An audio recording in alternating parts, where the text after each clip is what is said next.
Alright, my name is Brian Spencer and I'm here with Rory Girvan, the man behind HENCH. It's on the eve of the grand unveiling of HENCH, and Rory's going to tell me a bit about the current situation, what's happening right now. Okay, right now, as we speak. Figuratively with HENCH. Oh, with HENCH, right, so HENCH began 2012 and began very modestly with pretty strong vision behind it. Now it's kind of exploded and we're doing a whole big expansion thing where we're taking up a couple of floors and just beside Rooney's, isn't it? The new boxing gym? Yeah, just beside Rooney's gym. It's right in the centre of town, a couple of minutes, not even moments from Belfast City Hall.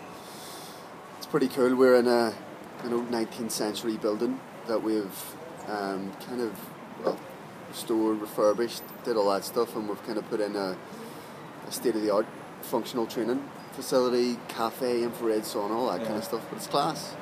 Yeah.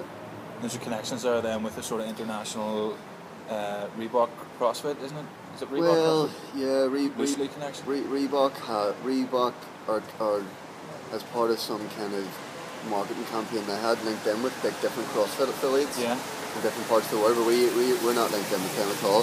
CrossFit HENCH, we're totally independent.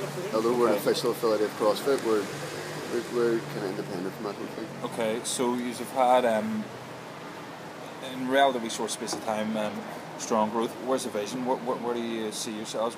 What sort of clients you're going to have? Is it one-on-one, group fit? It's going to be a mix. What's the vision? The vision really is, at the minute, all we get is, how can my husband train with you? How can my cousin? All these different friends, family members, and because HENCH was it's a 1-to-1 and small group, and it's a bit more expensive, so it's a really small market and it's a really small amount of people that can access you. We're just with this thing, with the CrossFit, with the group training, we can work with far more people. We kind of let them into the whole HENCH thing, which is a bit special, a bit different. Yeah. Must say, just very quickly, is really nice branding. It's something really different, really snappy.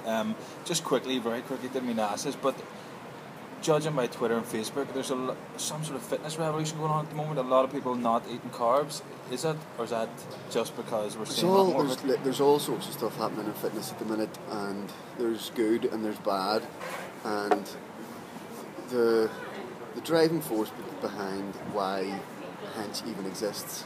It's nice to have this mad story about the company, that it was really positive. It actually came from a negative place. I think that there's a lot of misinformation, there's a lot of mis-selling, there's a lot of people that don't have the credentials to be given the kind of advice that should. I think that some of the places you go to, you don't have the right type of atmosphere where someone who is in quite a vulnerable position, where they're trying to go and improve their fitness, how they look, how they feel. Because I didn't feel that what was out there was good enough, that's why HENCH came about. Yeah. And it's interesting that you talk about the branding. Part of the reason why the brand is so strong is because it's such a saturated and it's a market that is totally clogged with all sorts. There's good and there's lots of in between. There's lots of bad as well. I wanted to differentiate what we did, and the branding all stemmed from the real clear ideas about what the whole idea about what the ideas that sit behind HENCH. And it's a whole thing about kind of honesty and really giving the right advice. Yeah, and that's the thing that you have. You practice what you preach. You're doing this day in, day out yourself. You're a competitor yourself, and you get the qualifications and the credentials, which I'll have in other stuff to talk about, but I'll put that on the blurb. Well, one thing that's important to me is I think that any of the people that coach at HENCH, without getting too salesy, but people who coach at HENCH, and for me, one of the questions I ask people is, if you couldn't earn money coaching, would you still do it? And if the answer is yes, then that's more of an attitude that's for HENCH. It's for people who love what they're doing, live what they're doing. And I suppose, at the minute, like with some of the stuff that I've did with the competitions, I'm kind of a good example of that. Okay.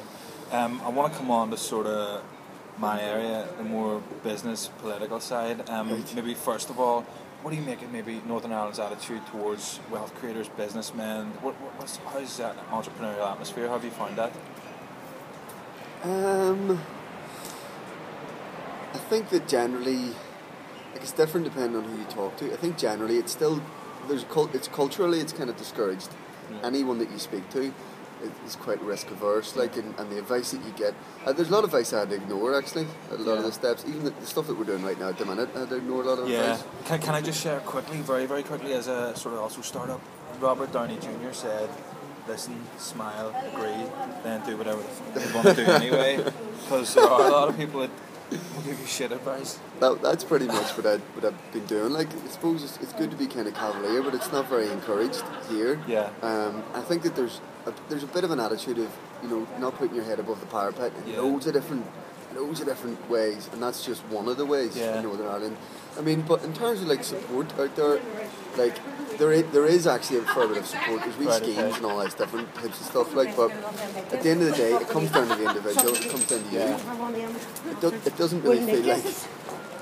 It didn't really feel like, certainly not at school. Yeah. At school, I went to grammar school, and at school, some of the ideas that it just would have been poo-pooed, and I don't know, I haven't been to school in a couple of years, but hopefully entrepreneurialism is a lot more encouraged. Yeah. Hopefully it's a possible career path for some of these people. Yeah. I certainly felt stifled with some of the you know, in my school it was either do one of the professions or you haven't succeeded. Yeah.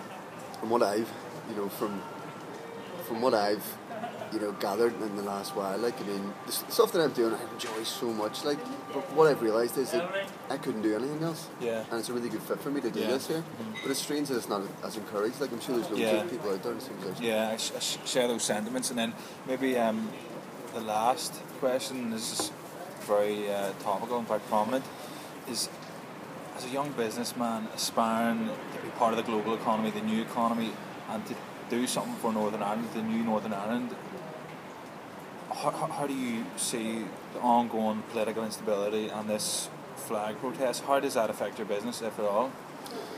I think it's so much of a worry that I choose to ignore it. I just totally ignore it and put my head in the sand.